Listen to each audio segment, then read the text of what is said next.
That is me and my twin brother Khalid, standing in a small rented studio in Istanbul, staring directly into a camera, about to say the words that would end our careers, fracture our family, and go viral in ways we never imagined when we first started making videos about Islam. My name is Salman Al-Qahtani. My twin brother is Khalid Al-Qahtani.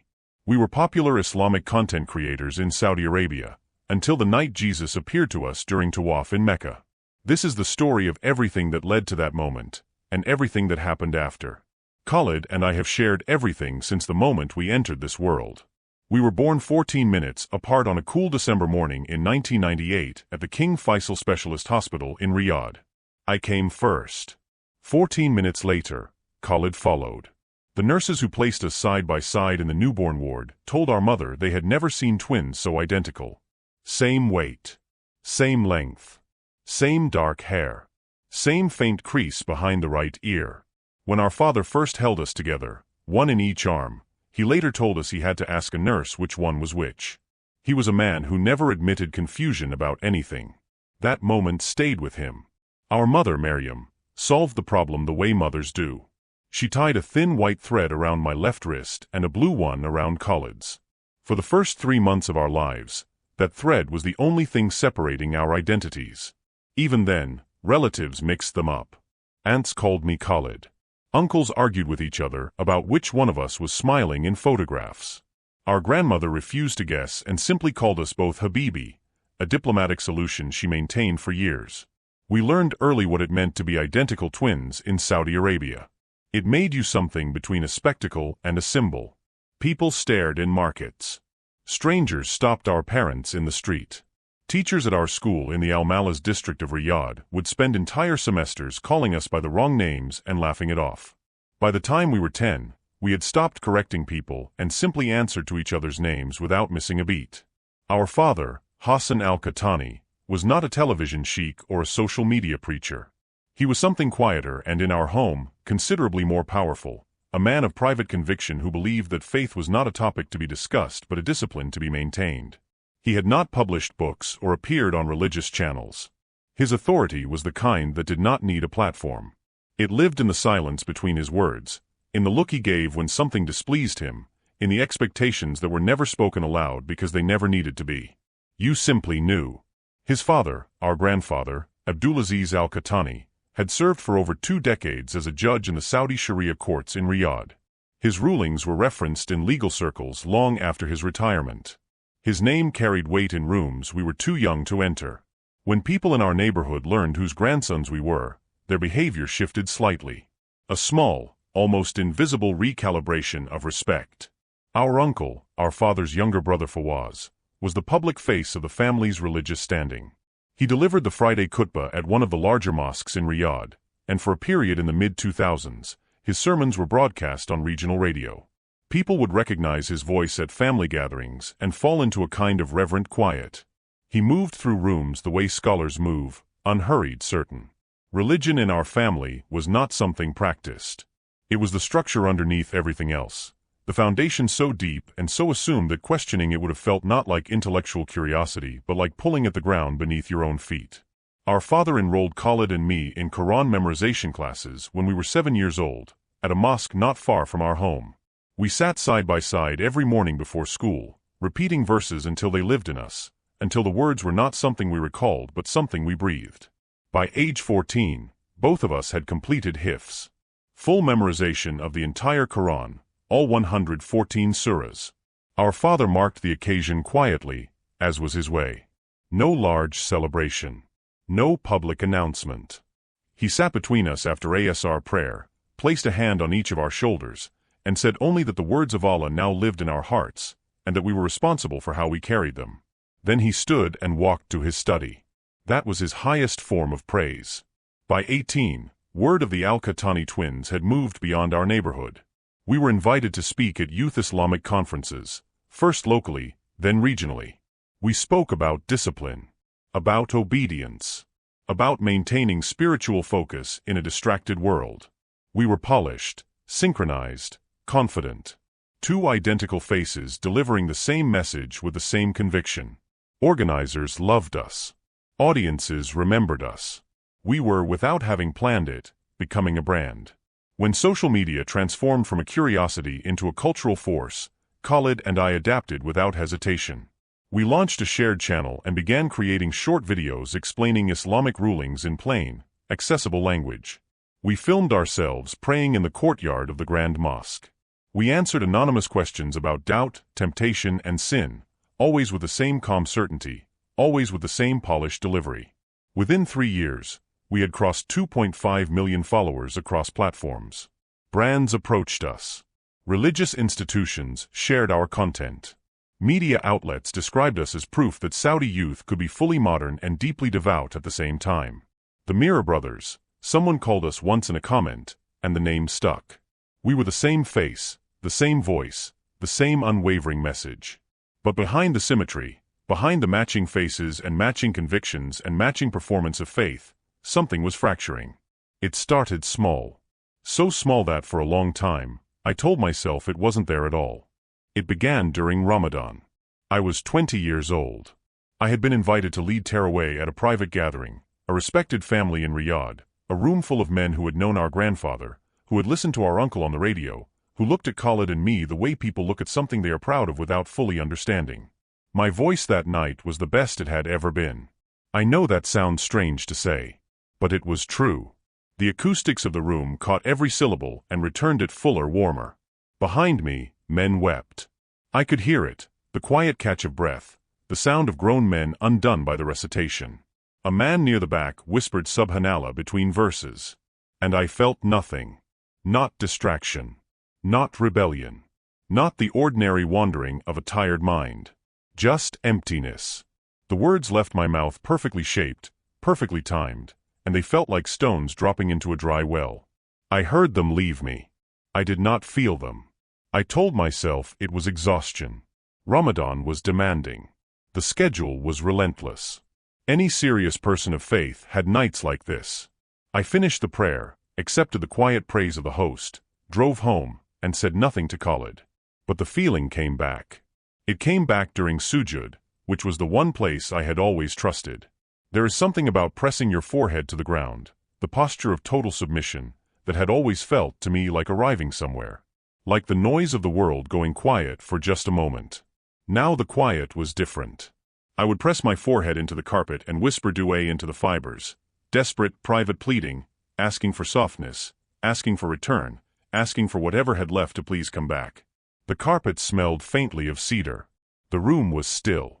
Everything was exactly as it had always been. Silence. Not peaceful silence. Not the silence of a full room that needs no sound. Vacant silence. The silence of an empty building at night. I began to compensate the way I knew how. More fasting.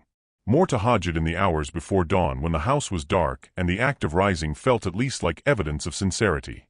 More Quran recitation, not just the daily portions but long unscheduled hours of it, as if volume could substitute for feeling. And more content. More videos about spiritual discipline, about pushing through doubt, about the reward awaiting those who persevered in worship even when the heart felt cold. The irony of that last part did not escape me. But I kept filming anyway. And through all of it, Khalid seemed fine. More than fine. He was thriving. On camera he was sharper than ever, more articulate, more passionate, more certain. Our comment sections filled with people saying he had a gift. That his explanations reached them in a way other speakers didn't. He carried himself in those months with the quiet confidence of someone rooted. I watched him and felt something I am not proud of. Not quite envy. Something closer to grief. Because if he was whole and I was hollow, the problem was mine alone. There was no structural failure in our faith, no shared crack in the foundation.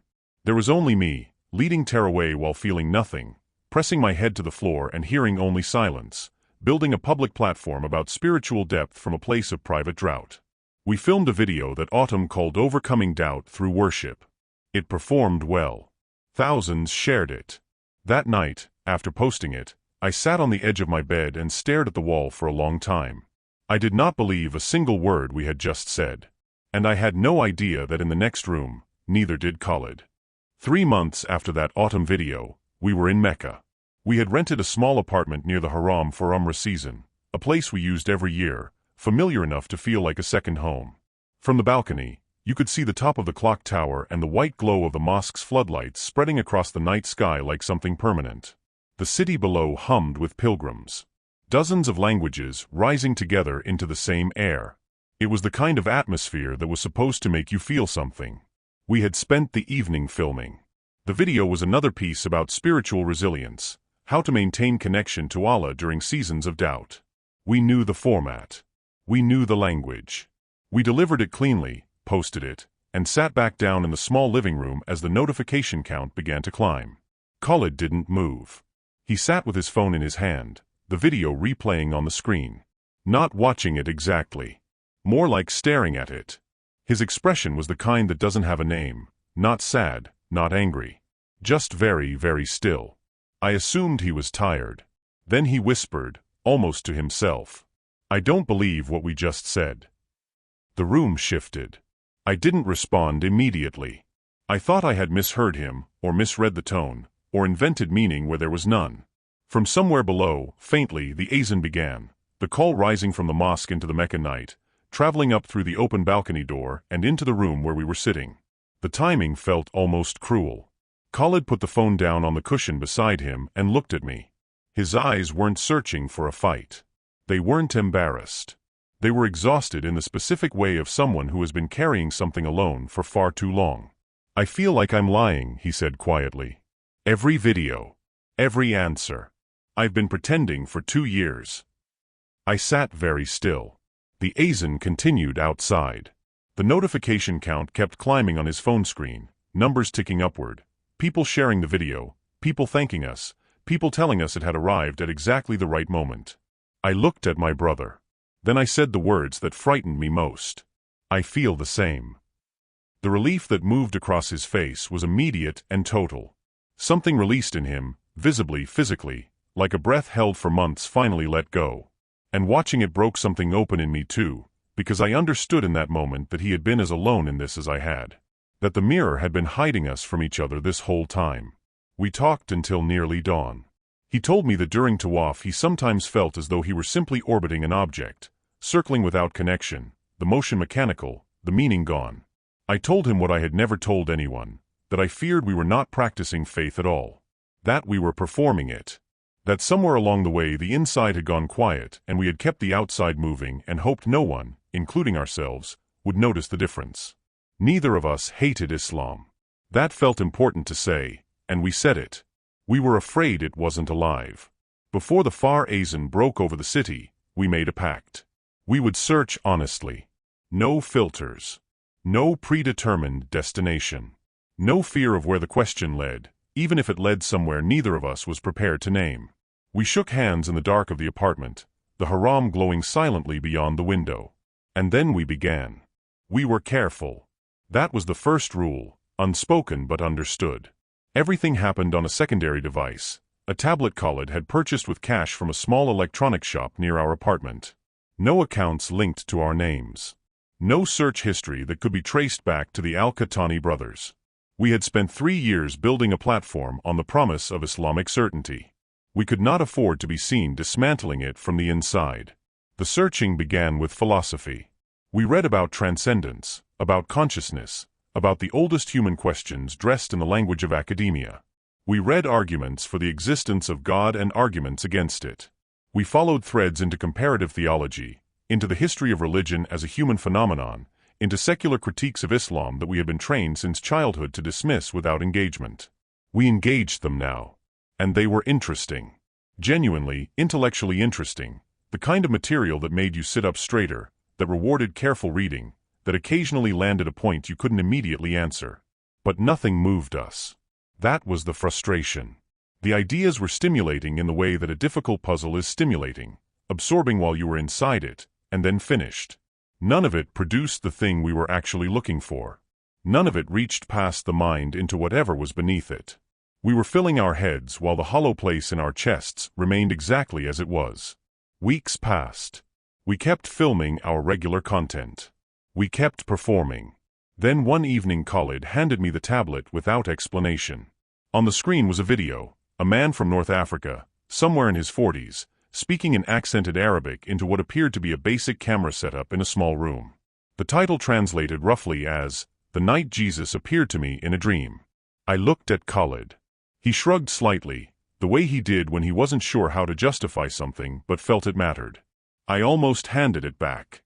We had spent weeks engaging serious philosophical literature. This was a dream testimony from an unknown man on an unverified channel. It was exactly the kind of content we would have, in another season, made a video critiquing. But I pressed play. The man spoke simply. No performance, no theatrical weeping, no production. He described the dream, the figure, the light, the words spoken to him, in the plain language of someone reporting what happened, not someone trying to convince you.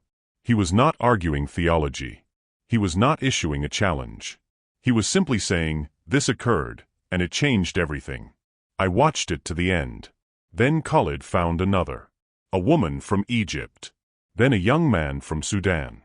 Then an older man from Morocco who could barely finish his sentences without stopping to collect himself. We watched them all. What struck me, what struck us both, though we didn't say it aloud that first night, was not the theology. We were not moved by doctrine or argument or any chain of reasoning. It was the language. Every one of these people, regardless of background or age or country, reached for the same words. Warmth, rest, love, presence, a sense of being known completely and not condemned for it. These were not words we had encountered in years of religious study. They were not the vocabulary of obligation or discipline or submission. They were the vocabulary of the thing we had been searching for without knowing its name. We began watching every night. Tablet between us, a single earbud each, the apartment dark, Mecca quiet outside the window. We never discussed what it meant. But for the first time in years, something that felt like hope had returned. 3 weeks after the first testimony video, we went for Tawaf after midnight.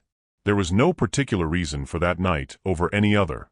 We had not planned it as significant. The crowd was thinner at that hour, one of the practical advantages of the late visit, and the air had cooled enough to make the walk comfortable. We performed wudu in silence, wrapped ourselves in ihram, and joined the current of bodies moving counterclockwise around the Kaaba. We had done this hundreds of times. That is the part one need you to understand before I describe what happened. This was not our first tawaf. It was not a special occasion. We were not in an elevated emotional state, not fasting, not sleep-deprived, not in the middle of desperate prayer. We were simply walking. 2 brothers in the rhythm they had maintained since childhood, the Kaaba to our left, the marble cool and smooth beneath our bare feet. First circuit. Second. Third. The 4th circuit began like the others. Then something changed. It is difficult to describe accurately without either overstating or understating it, and I have thought carefully about which error is worse. So I will say only what is true. There was a stillness. Sudden and complete.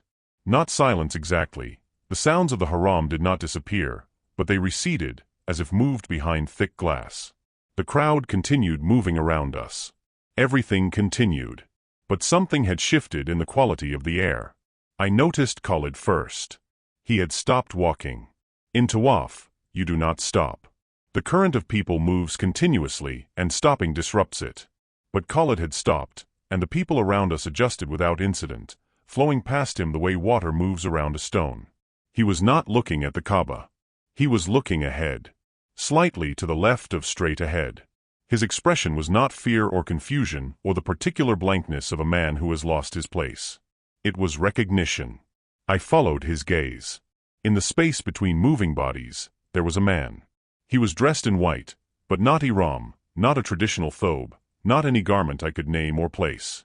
Something simple.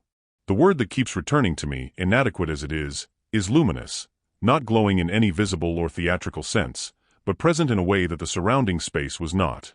People moved past him without reaction. He was not obstructing anyone. He was simply there. Then something pressed against my chest. Not a hand. Not physical contact of any kind. More like the sudden release of a pressure I had not realized I was carrying, like the first full breath after being underwater far too long. No voice. No sound at all. But words formed inside me with a clarity that had nothing to do with hearing. You are tired because you are striving. My knees went soft. Beside me, Khalid whispered, barely, almost no sound at all. Do you feel that? I nodded. The presence was not distant. It was not demanding. It made no argument, issued no ultimatum, offered no threat. It was the opposite of every religious experience I had spent years trying to manufacture through discipline and performance and sheer accumulated effort. It was an invitation. Then the second phrase came. Come to me. What followed was not emotion in the ordinary sense. It was not the feeling of a powerful sermon or a moving piece of music or any experience I had categorized before. It was rest. The specific rest of something that has been straining for years and is finally, completely, allowed to stop. The figure extended his hands, and I saw the markings in his palms. I did not reason my way to what I knew next. There was no theological process, no chain of inference. It arrived the way your own name arrives when someone calls it. Jesus. I cannot tell you which of us went to our knees first. Only that we were both there, on the marble, tears arriving without warning or permission, years of striving dissolving in a matter of seconds. When we looked up, he was gone. But the presence remained. It remained all the way back to the apartment. It remained through the silence of the walk. It remained when we sat down and looked at each other across the small room. And it has not entirely left since. We walked back in silence. Not the silence of men who have nothing to say. The silence of men who have no need to say it yet, who are carrying something so complete that language would only reduce it. The streets near the Haram were quiet at that hour, a few pilgrims moving in both directions, the floodlights still washing the mosque in white. We walked side by side the way we always had, close enough that our shoulders nearly touched. I was not processing what had happened.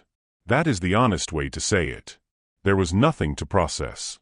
The experience had not left a question behind it. It had left a certainty, the specific, unargued certainty of something directly known rather than reasoned toward. I had spent years studying how to think about God. This was different. This was the difference between reading about a city and standing in it. Back in the apartment, Khalid sat down on the edge of the couch and was quiet for a long moment. Then he said, "That was Jesus." Not a question. Not a proposal for discussion. A statement, delivered in the same plain tone he might use to identify a street or name a city. I looked at him. Yes, I said. That was the whole conversation. 2 words between us, and they were enough, because we had both been there. The mirror was working correctly for the first time. We were seeing the same thing, confirming the same reality, the twinness that had always made us targets of curiosity finally doing something useful. There was no gap between our accounts to negotiate. What I had experienced, he had experienced. What he knew, I knew. We slept. In the days that followed, Khalid retrieved the tablet. We had used it for testimonies. Now we opened a Bible, quietly, without ceremony, beginning at the Gospels because that seemed like the honest place to start. We read the way you read something when you are not trying to win an argument, but simply trying to understand. No agenda. No prepared objections. Just the text and what it said. What we found did not surprise us. That was the thing. It did not surprise us, and that itself was startling. The language of the Gospels reached back toward the encounter on the marble and named it. Grace, not as a theological category but as a living reality, the experience of being fully known and fully accepted without first being made worthy. Sacrifice as the mechanism of that grace, not ritual as the mechanism of earning. Relationship as the entire point, not performance as the ongoing cost. We had spent years trying to earn proximity to God through accumulated obedience. What we were reading described a God who had already crossed the distance. The key and the lock. We read for weeks. Quietly. Separately and together. Certain passages one of us would find and pass the tablet to the other without comment, and the other would read and nod. No long discussions were necessary. The encounter had already done the work. The reading was not converting us. It was introducing us formally to someone we had already met. But the outside world continued. We kept filming. We kept posting. And something in us, something we could not fully suppress, began leaking into the content. Our language shifted in ways subtle enough that we did not always notice until a comment pointed it out. More relational. Less jurisprudential. More about being known by God than about correctly performing for Him. Followers began to notice. A few comments arrived, politely concerned. Then less politely. One message said we were beginning to sound too universal. Another asked directly whether we had been influenced by Christian ideas. We did not respond. But we both knew the same thing, reading those messages on opposite sides of the same room. The mask was not going to hold much longer. The hardest part was not the secrecy. The hardest part was the performance, and how good we still were at it. We filmed 3 videos in the 2 weeks after the Tawaf encounter. Answered dozens of comments.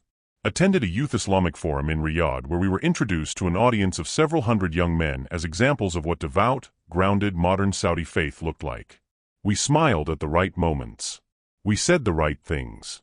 We accepted the praise with the practiced humility of men who had been receiving it for years. And we drove home in silence. That became the rhythm of those weeks. Public movement, private stillness. The performance so rehearsed by then that it no longer required conscious effort. We could deliver an entire video about the importance of daily dhikr without a single internal connection to the words leaving our mouths. The content was technically correct, theologically sound, completely hollow. But the mask was developing cracks, and we could not fully control where. It happened in the editing. A phrase Khalid chose that was softer than our usual register, something about God's nearness rather than God's requirements. A response I gave to a comment about spiritual exhaustion that leaned toward comfort rather than correction. Small things. The kind of thing that only a careful audience would notice. Our audience was careful. The concerned messages began arriving within days. Most were gentle at first, followers who had been with us long enough to feel ownership over our direction, who framed their worry as loyalty. Brothers, your recent content feels different. Are you well? Some were less gentle. One message, from an account that had shared dozens of our videos, said plainly that we were beginning to sound like we had been reading Christian material. Another accused us of being influenced by Western liberal theology. A third, and this one Khalid read aloud to me without comment, asked whether we had forgotten who we were and where we came from. We had not forgotten. That was the precise problem. Where we came from was a family whose religious reputation had been built across 3 generations. Our grandfather's name still carried weight in legal and scholarly circles. Our uncle's voice had traveled across regional radio into people's homes for years. Our father, who called every Friday without fail, who asked about our content with the quiet attention of a man conducting ongoing evaluation, had told us once, in a particular tone he reserved for things that were not negotiable, that the Al-Qahtani name meant something. That we were not free agents. That what we said publicly landed on the whole family, not just ourselves. We thought about that call every time we opened the tablet. And beneath the family weight sat something heavier and more concrete. We were not living in a context where a change of private belief could remain private indefinitely. Saudi Arabia does not treat apostasy as a personal matter. We knew this not as an abstraction but as a fact with specific legal and social coordinates, the kind of fact that clarifies your thinking considerably when you sit with it long enough. We were not naive about what confession would cost. Platform. Family. Safety. The life we had built, dismantled publicly, in a country where the dismantling would not be viewed as a personal journey but as a betrayal with consequences. Some nights I lay awake and tried to locate the point at which the question had shifted. At some point, without either of us formally acknowledging it, the question had stopped being whether we would say something and had become when and how and from where. The answer to that last part mattered more than anything else. You could not make this confession from inside Saudi Arabia. We both understood that. We had understood it for weeks. We were simply waiting now for the geography to align, for a moment when we would be standing on ground where the words could be spoken without the ceiling coming down immediately after. That moment was coming. We did not yet know it was called Istanbul. The Digital Creators Summit in Istanbul ran for 3 days in late spring. We had been invited months earlier, before the Tawaf, before the tablet, before any of this. The invitation was routine, the kind of conference we attended 2 or 3 times a year, panels and networking and the particular atmosphere of people performing relevance at each other. We had almost declined it. After everything, the idea of sitting on panels about content strategy felt faintly absurd. But we accepted. Because Istanbul was not Riyadh. That was the only calculation that mattered.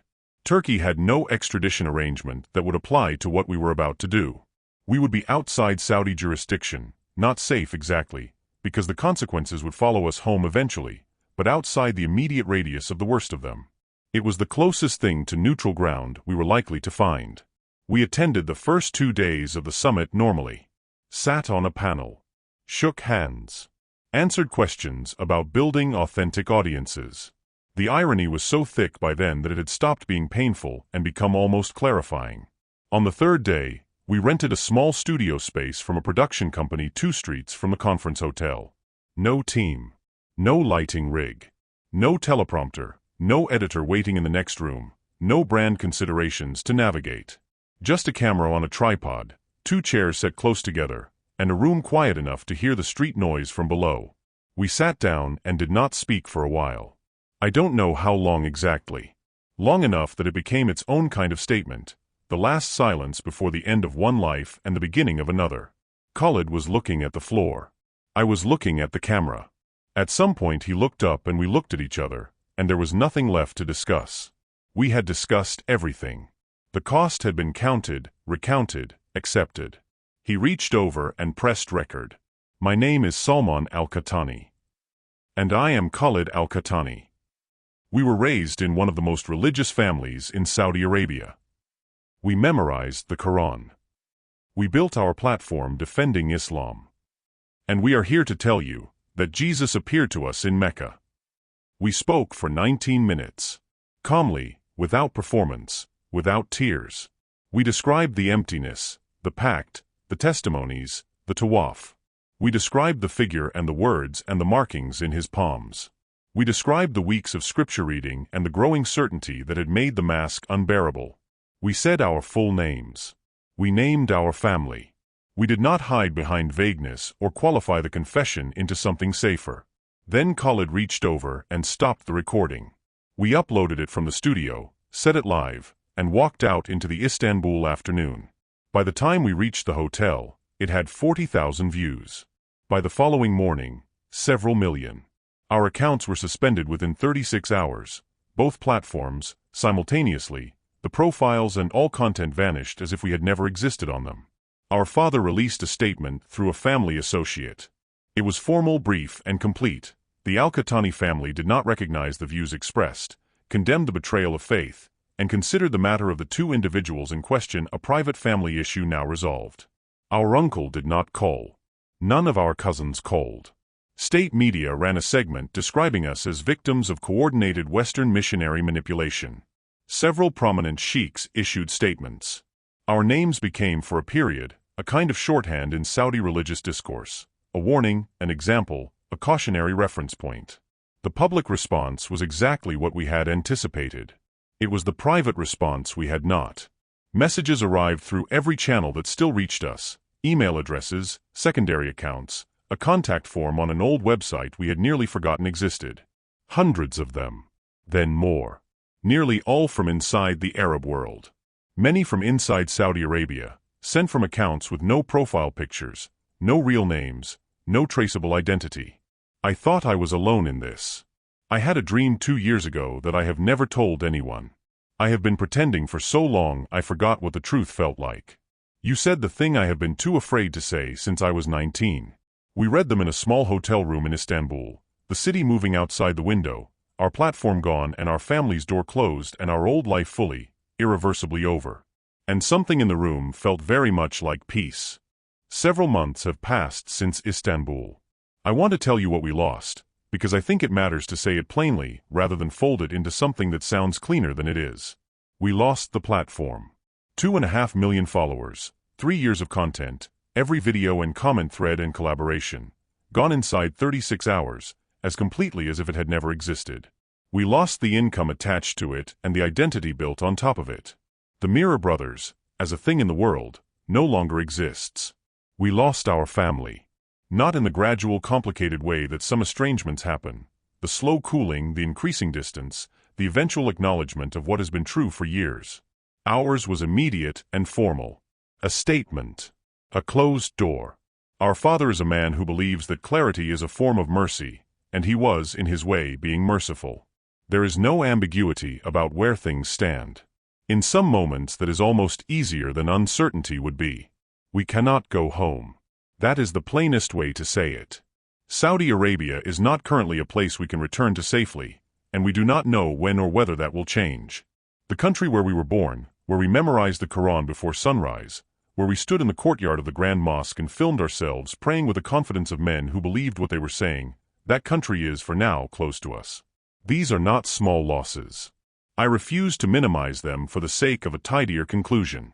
But here is what I keep returning to. In the weeks after the video, buried inside the avalanche of condemnation, were the other messages. The ones with no profile pictures and no real names. The ones sent at 2 in the morning from accounts created the same day. People inside Saudi Arabia, inside religious families, inside lives that looked from the outside exactly like ours had looked, writing to say that they had watched the video alone in a dark room and felt something shift. I have had this feeling for years and thought it meant I was broken. I memorized the Quran. I lead prayer at my mosque. I have never told anyone what I am about to tell you. I watched your video 4 times. Each time I cried, and I don't fully understand why. We could not respond to most of them. The risk to the senders was real, and drawing attention to the connection would have served no one. But we read every one. And the cumulative weight of them, hundreds of people whispering the same secret from inside the same silence, settled something in me that the public reaction had disturbed. We were not an isolated case. We were simply the ones who had said it out loud. I think often now about the years of Tawaf. The hundreds of circuits, the synchronized rhythm, the cool marble under bare feet, the Kaaba always to our left. There is a particular kind of movement in Tawaf that I never examined while I was inside it. You are always circling. Always in motion. Always returning to the same point without ever arriving at it. The motion itself becomes the practice, the discipline, the proof of devotion. For years, that is what our faith was. Beautiful, continuous, exhausting movement. Circles performed with great sincerity, going nowhere. The night everything changed, we were doing exactly that. Walking the same circuit we had walked 100 times before. And then Khalid stopped. And I stopped. And in the stillness of that stopping, in the space that the ceasing of effort created, something found us that all the circling never had. We did not find him by striving harder. We found him when we stopped. I am aware that this story will mean different things to different people. Some will read it as a warning. Some will read it as a betrayal. Some will read it as evidence of manipulation or weakness or cultural contamination. I understand those readings. I am not asking anyone to accept what happened to us as an instruction for what should happen to them. But if you are reading this from inside the performance, if you know what it is to lead prayer while feeling nothing, to build a life of visible faith over a foundation of private emptiness, to whisper questions in the dark that you have never allowed yourself to say in the light, then I am speaking to you directly. The exhaustion you feel is not a flaw in your character. It is the weight of striving for something that was never meant to be earned. We walked in circles for years trying to earn closeness to God. That night in Mecca, we stopped walking. And we found him. His name is Jesus. And we are no longer pretending.